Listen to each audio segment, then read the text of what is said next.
Welcome to the 27th reading of my memoir, The Innocence of Guilt. Town activities. Din Din loved being back in Colchester as he could catch up with his mates at the cattle market. I enjoyed going with him. Our grandfather's popularity at the market was largely due to his ability to communicate with horses. He had a reputation as a horse whisperer. If a horse shied at being led up into a box, he walked up to it, talked gently into its ear, and it calmed down. He may have made a mistake calling me a black sheep. Perhaps a horse spirit lived inside me, because he had the same calming effect on me. Din Din also spent lazy afternoons watching cricket and lawn bowling in the Lower Castle Park. I'd lay on the grass beside him in the sun, occasionally hearing the crack of the bat, watching the white uniformed cricketers move in mysterious fashion on the green. Not a game I cared anything for. Over on the bowling green, the older ladies in their pleated bowling skirts bent down in slow, methodical moves, sending the heavy wooden bowls rolling towards their target, a pointless, silly afternoon game.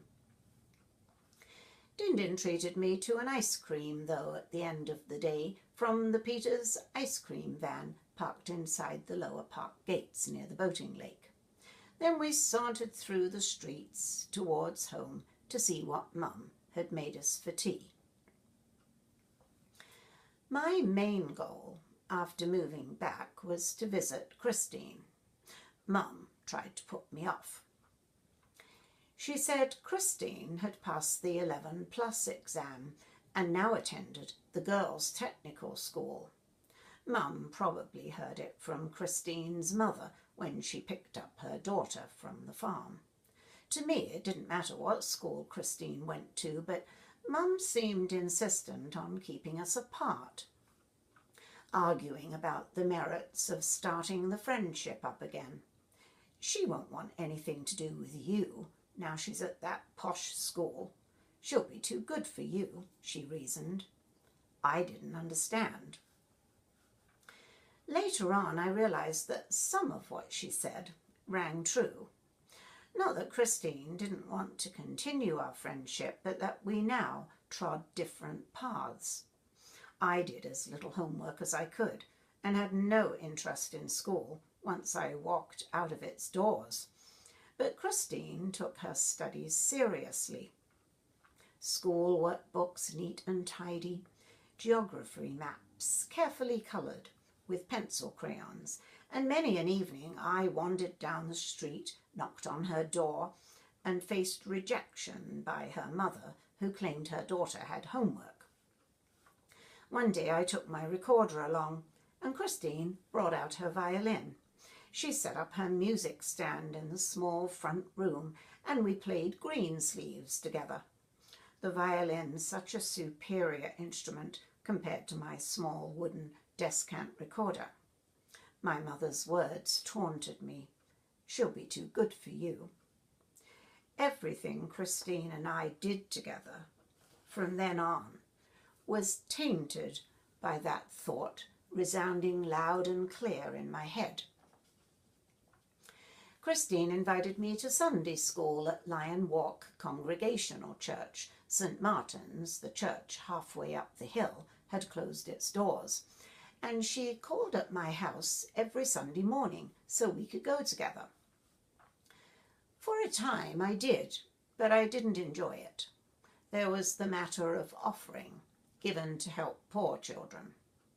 Mum grudgingly handed me a copper penny, and the other girls, including Christine, were given silver coins.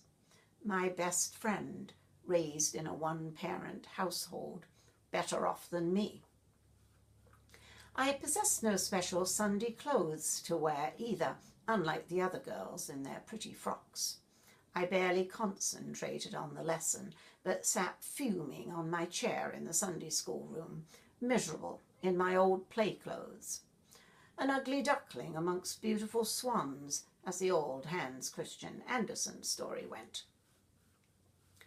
Christine's mother owned a sewing machine and took advantage of cheap material to make frocks for her daughter. Almost every Sunday, Christine turned up on my front doorstep wearing something new. I resented this and persuaded my mother to answer the door and lie about me not being well. This went on for some time before Christine stopped calling and we gradually lost touch. When I did bump into her, I found it awkward to strike up a conversation. Our friendship floundered, and I lacked the social skills to save it.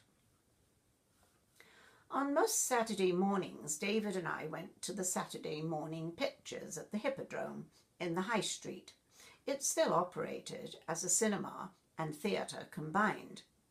I looked forward to sliding down in the seat and losing myself in the picture after Shirley Temple finished singing On the Good Ship Lollipop, which always played at the beginning while the seats filled up.